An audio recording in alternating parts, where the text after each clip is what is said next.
नमस्कार दोस्तों, एक बार फिर से स्वागत है आप लोगों को हमारे YouTube चैनल स्टोरी शिव चर्चा 2.0 आरवी में। आज की कथा भगवान श्री कृष्ण और एक शिकारी की है कि कैसे शिकारी ने भगवान श्री कृष्ण को बंदी बना लिया था। तो चलिए कथा शुरू करते हैं। बोलिए जय श्री कृष्ण। प्राचीन आर्यावर्त के एक सुदूर प्रांत में एक अत्यंत सघन और दुर्गम जंगल था। यह जंगल इतना घना था कि सूर्य की किरणें भी धरती का स्पर्श करने के लिए संघर्ष करती थी।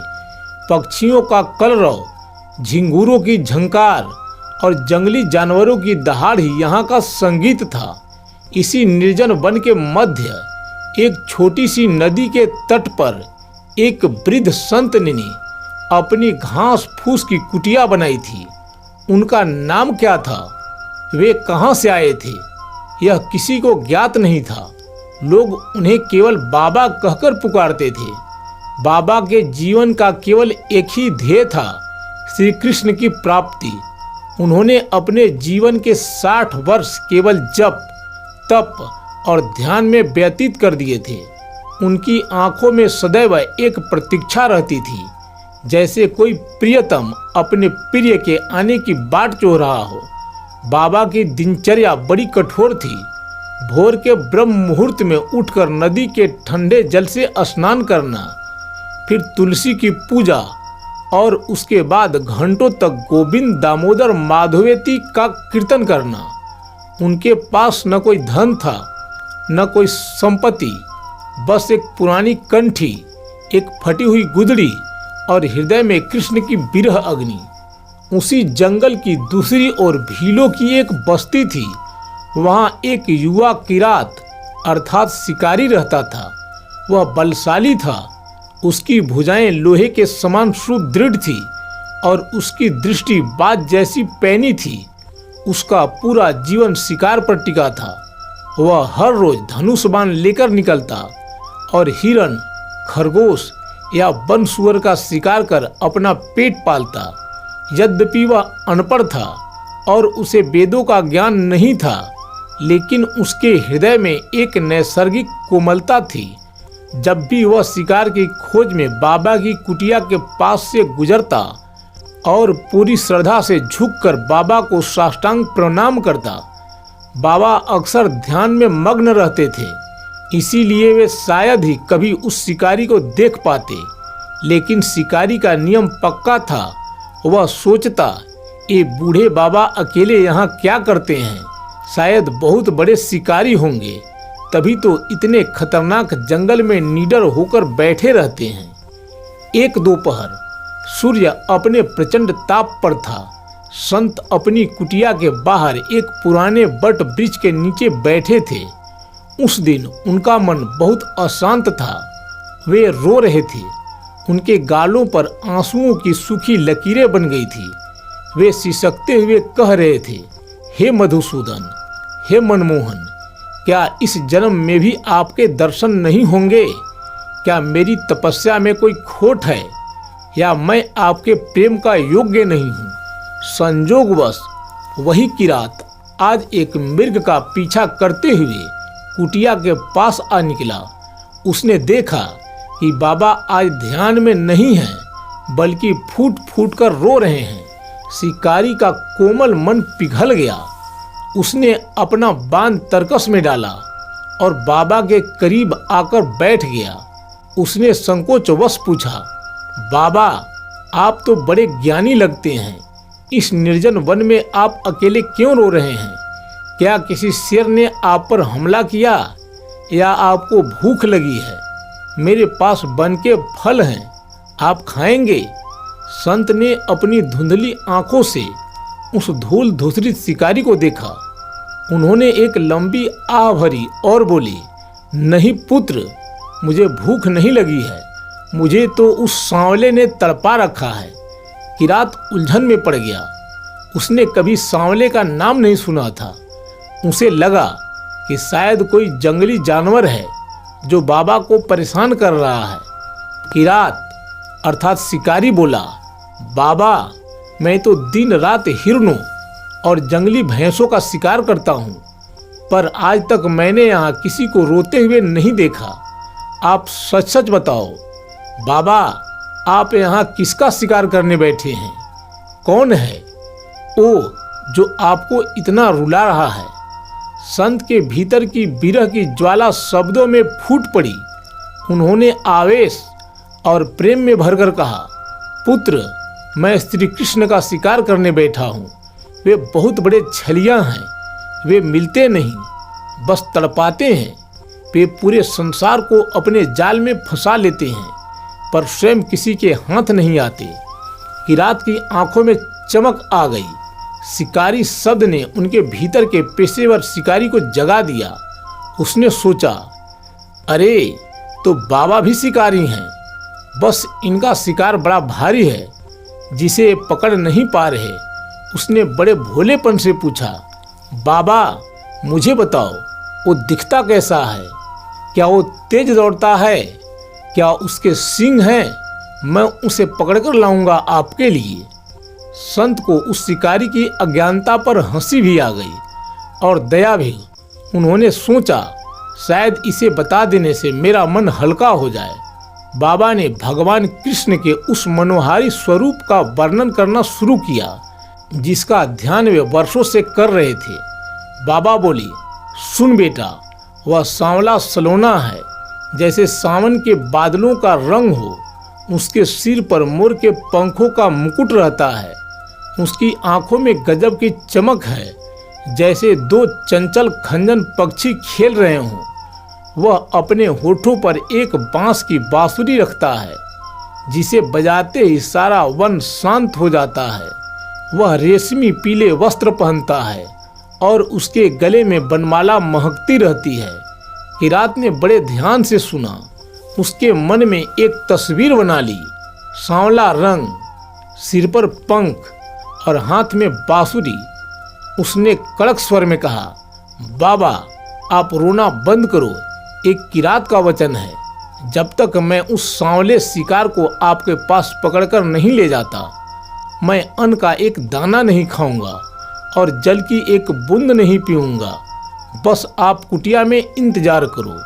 इतना कहकर शिकारी ने अपना धनुष उठाया और जंगल की ओर दौड़ पड़ा। बाबा उसे जाते देखते रह गए। उन्हें लगा कि यह एक पागलपन है। भगवान को पंडिताई से ज्यादा पागलपन अर्थात प्रेम वाला पसंद है। जंगल के भीतर जाकर शिकारी एक ऊंचे स्थान पर खड़ा हो गया। उसने चारों तरफ निगाहें दौड़ाई। उसने सोचा, वह सांवला छलिया कहीं भी हो, मेरे जाल से नहीं बच सकता। बाबा ने कहा था, वह बांसुरी बजाता है तो मुझे कान लगाकर सुनना होगा। उसने अपनी प्रतिज्ञा को पत्थर की लकीर मान लिया था। उसके लिए अब कृष्ण कोई ईश्वर नहीं, बल्कि एक ऐसा शिकार था जिसे उसके बाबा अर्थात गुरु ने मांगा था। किरात ने उस घने जंगल के बीच एक ऐसे स्थान का चयन किया जहां से चारों दिशाओं के मार्ग दिखाई देते थे। उसने अपने सबसे मजबूत सन के धागों से बना जाल निकाला और उसे करीने से फैला दिया। उसने मन ही मन सोचा, बाबा ने कहा था वह सांवला है, चंचल है और हाथ नहीं आता, पर उसे पता नहीं वह एक मंजे हुए शिकारी के क्षेत्र में है। सूर्य धीरे धीरे पश्चिम की ओर झुकने लगा।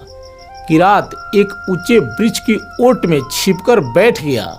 उसकी आंखें झपक नहीं रही थी। वह हर आहट पर चौकन्ना हो जाता। हवा चलती और सूखे पत्ते खड़कते तो उसे लगता कि शायद वही सांवला शिकार आ गया है। रात घनी हो गई। जंगली जानवरों की डरावनी आवाजें गूंजने लगी।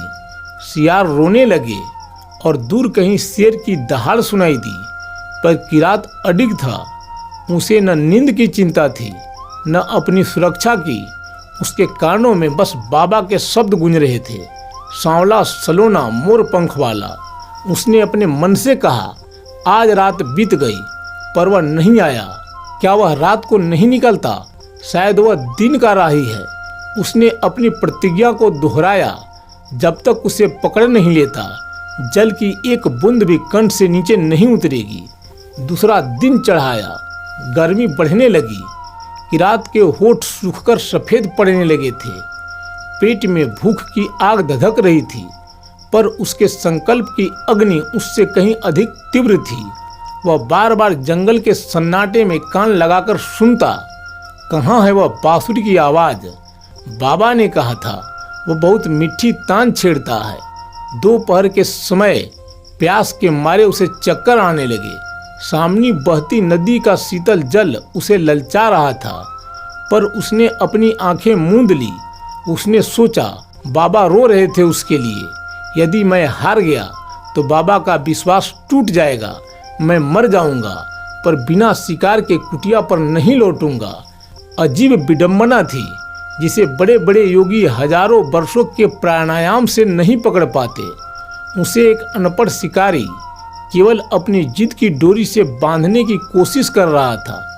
किरात को पता भी नहीं था कि वह जिसे शिकार समझ रहा है वह स्वयं शिकारी है, जो पूरे जगत के मन का शिकार करता है। तीसरा दिन आ गया। किरात की दशा अत्यंत दयनीय हो गई थी। उसके शरीर में अब खड़े होने की भी शक्ति नहीं बची थी। वह घुटनों के बल रेंगता हुआ अपने जाल के पास गया। उसकी आंखों के सामने धुंधलापन छाने लगा था। उसने कांपती आवाज में पुकारा, ओ सांवले, कहाँ छिपा है? क्या तू इतना निर्दयी है? देख, मेरे बाबा तेरे लिए रो रहे हैं। तू बाहर क्यों नहीं आता? क्या तू डर गया है? अगर तू बहादुर है तो सामने आ। इधर बैकुंठ लोक में हलचल मच गई। लक्ष्मी जी ने देखा कि नारायण के आसन में कंपन हो रहा है। प्रभु की आंखों में आंसू है। लक्ष्मी जी ने पूछा, प्रभु यह क्या? आप विचलित क्यों हैं? भगवान कृष्ण मंद मंद मुस्कुराए और बोले, देवी, मेरा एक भक्त मुझे गाली दे रहा है, मुझे कायर कह रहा है। उसे 3 दिन से अन्न जल का त्याग कर दिया है। वह मुझे कोई ईश्वर नहीं बल्कि अपना शिकार समझकर पुकार रहा है। उसका प्रेम इतना निष्कपट है कि मैं अब और नहीं रुक सकता। मुझे उसके जाल में फंसने जाना ही होगा। अचानक उस उजाड़ जंगल में एक ऐसी सुगंध फैली जो इस लोक की नहीं थी। परिजात के फूलों जैसी महक चारों ओर बिखर गई और फिर दूर कहीं से एक अत्यंत मधुर प्राण हरनी बांसुरी की गूंज सुनाई दी। किरात की सोई हुई चेतना जाग उठी। उसने अपनी धुंधली आंखें खोली। उसने देखा कि झाड़ियों के पीछे से एक अद्भुत प्रकाश निकल रहा है और तभी वृक्षों की झुरमुट से एक बालक बाहर आया। वही सांवला रंग, वही मोर मुकुट, वही चंचल आंखें और होठों पर वही बांसुरी। वह नाचता हुआ थिरकता हुआ सीधा उस शिकारी के बिछाए हुए जाल की ओर बढ़ा। किरात की सांसें रुक गई। वह मंत्र मुग्ध होकर देखने लगा। उसने सोचा, यही है वह जिसके लिए बाबा रोते थे। कितना सुंदर है, पर यह तो स्वयं चलकर जाल में आ रहा है। भगवान श्री कृष्ण ने एक नन्हे बालक की तरह अभिनय किया और जानबूझकर अपने चरण उस जाल में फंसा दिए। जाल की रस्सियां उनके कोमल चरणों में लिपट गई। जैसे कृष्ण जाल में फंसे, किरात अपनी सारी थकान भूल गया।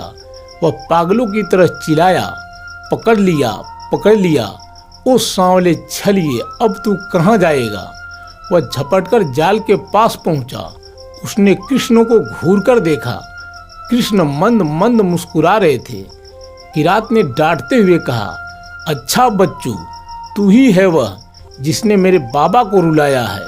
तू ही है ना जिसने मुझे 3 दिन भूखा प्यासा रखा। अब देख तू कैसे बचता है।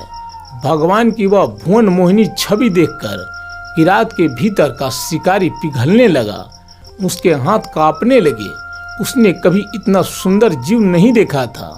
उसने कृष्ण के गाल सहलाए और बोला, तू है तो बहुत प्यारा, पर तूने बाबा को बहुत सताया है। अब मैं तुझे छोड़ूंगा नहीं। उसने जाल को समेटा और साक्षात जगन्नाथ को, जो स्वयं काल के भी काल हैं, एक साधारण शिकारी की तरह अपने मजबूत कंधों पर उठा लिया। कृष्ण छोटे से बालक बनकर उसके कंधे पर लद गए और उसकी गर्दन पकड़ ली। किरात को ऐसा लगा जैसे उसके कंधे पर पूरे संसार का सुख आ गया हो। उसे न प्यास थी न भूख। वह नाचता गाता और चिल्लाता हुआ अपनी कुटिया की ओर दौड़ने लगा। बाबा, आपका शिकार मिल गया। बाबा, दरवाजा खोलो। बाबा, बाहर आओ, मैंने उसे पकड़ लिया है। बाबा, शिकार मिल गया। कुटिया के भीतर संत अपनी माला फेर रहे थे। 3 दिन से वे भी व्याकुल थे। उन्हें पश्चाताप हो रहा था कि उन्होंने उस भोले शिकारी को ऐसी असंभव प्रतिज्ञा में क्यों बांध दिया। उन्होंने सोचा, बेचारा किरात भूखा प्यासा भटक रहा होगा। भगवान भला किसी जाल में थोड़े ही फंसते हैं। जैसे ही उन्होंने किरात की आवाज़ सुनी, वे हड़बड़ाकर बाहर आए। उन्होंने देखा धूल से लथपथ, पसीने से तरबतर, लेकिन चेहरे पर एक अनोखी चमक लिए किरात दौड़ा चला आ रहा था। उसके कंधे पर एक बड़ा सा जाल बंधा था और उस जाल के भीतर कुछ भारी सा था। किरात हाँफते हुए चिल्लाया, बाबा देखो, यही है न आपका चोर, यही है न वह सांवला जो आपको रुलाता था। देखो कैसे मुस्कुरा रहा है। 3 दिन तक इसने मुझे खूब छकाया, पर आखिर किरात के जाल में आ ही गया। संत ने जब किरात के कंधे की ओर देखा तो उनकी आंखें फटी की फटी रह गई। उन्हें अपनी आंखों पर विश्वास नहीं हुआ। जिस सांवली सूरत के लिए उन्होंने 60 साल तक वन वन भटक कर तपस्या की, जिसकी एक झलक पाने के लिए वेद पुराणों को मथ डाला, वह साक्षात परब्रह्म परमेश्वर उस शिकारी के कंधे पर पकड़े हुए शिकार की तरह लटके हुए थे। जाल की रस्सियों के बीच से श्री कृष्ण का मुखमंडल दमक रहा था। उनकी आंखों में वही शरारत थी, वही मंद मुस्कान थी। वे किरात के गंदे और पसीने वाले शरीर से ऐसे चिपके थे जैसे कोई बालक अपने पिता के गले लगा हो। बाबा के हाथ से माला छूटकर गिर गई। उनके पैर कांपने लगे। उन्होंने थरथराती आवाज में कहा, प्रभु, यह क्या लीला है जिसे पाने के लिए बड़े बड़े मुनि समाधि लगाते हैं, जिसे खोजने के लिए योगी कदराओं में गल जाते हैं। वह आज एक शिकारी के जाल में बंधकर आया है। किरात झुझलाकर बोला, अरे बाबा, आप फिर रोने लगे। अब तो खुश हो जाओ। देखो, मैंने इसके कसकर पकड़ रखा है। अब इसे जो सजा देनी हो दे दो। इसने आपको बहुत तड़पाया है। संत दौड़कर किरात के चरणों में गिर पड़े। किरात घबरा गया। बाबा, ये क्या कर रहे हो? मैं तो नीच शिकारी हूँ, आप तो महात्मा हैं, मेरे पैर मत छुओ। संत बिलख बिलख कर बोले, अरे पगले, तू शिकारी नहीं, तू तो इस त्रिलोकी के स्वामी का स्वामी बन गया है। जिसे मैंने ज्ञान से खोजना चाहा, उसे तूने अपनी सादगी और हठ से जीत लिया। मुझे आज समझ आया कि भगवान मंत्रों के नहीं, मन के भूखे होते हैं। तभी भगवान कृष्ण जाल से बाहर निकल आए। उनके चरणों के स्पर्श से वह अपवित्र जंगल एक पावन तीर्थ बन गया। चारों ओर दिव्य प्रकाश फैल गया। भगवान ने मधुर स्वर में कहा, हे संत, दुखी मत हो। तुम्हारी वर्षों की साधना ने ही इस शिकारी के मन में मेरे प्रति जिज्ञासा जगाई थी। यदि तुम मेरा वर्णन न करते तो यह मुझे कैसे खोजता। लेकिन इस किरात ने जो किया वह दुर्लभ है। इसने मुझ पर अधिकार जताया। इसने मुझे परमात्मा नहीं, अपना कर्तव्य माना, और जो मुझे अपना समझकर हठ करता है, मैं उसका ऋणी हो जाता हूँ। कृष्ण ने किरात की ओर देखा और उसके सिर पर अपना कोमल हाथ रखा। किरात की सारी भूख, प्यास और थकान क्षण भर में मिट गई। उसे बोध हुआ कि जिसे वह शिकार समझ रहा था वह तो सबका पालनहार है। किरात हाथ जोड़कर खड़ा हो गया। उसकी आंखों से प्रेम के आंसू बहने लगे। उसने कहा, प्रभु, मैं तो कुछ नहीं जानता। मैं तो बस बाबा के वचनों को सच करना चाहता था। अगर बाबा न होते तो मैं आपको कभी न जान पाता। भगवान बोले, पुत्र, यही संत कृपा का फल है। जिसे सच्चे संत की सेवा की और उसके वचनों पर ध्रुव जैसा अटल विश्वास रखा, उसे मुझे ढूंढने की जरूरत नहीं पड़ती। मैं स्वयं उसे ढूंढते हुए उसके जाल में आ फंसता हूँ। कहा जाता है कि उस दिन के बाद वह जंगल एक सिद्ध स्थान बन गया। संत और किरात दोनों ही प्रभु की भक्ति में लीन हो गए। यह कथा हमें सिखाती है कि ईश्वर को पाने के लिए पांडित्य की नहीं बल्कि एक बालक जैसे भोलेपन और हठ की आवश्यकता होती है। तो हाँ दोस्तों, यदि आप किसी विशेष प्रसंग पर कथा चाहते हो तो कमेंट बॉक्स में अपना नाम और अपना पूरा पता लिख दें और प्रसंग का नाम लिख दें। हम आपके नाम और पता के साथ अगले एपिसोड में उस कथा को जरूर लेकर आएंगे। मिलते हैं अगले वीडियो में, तब तक के लिए जय श्री कृष्ण।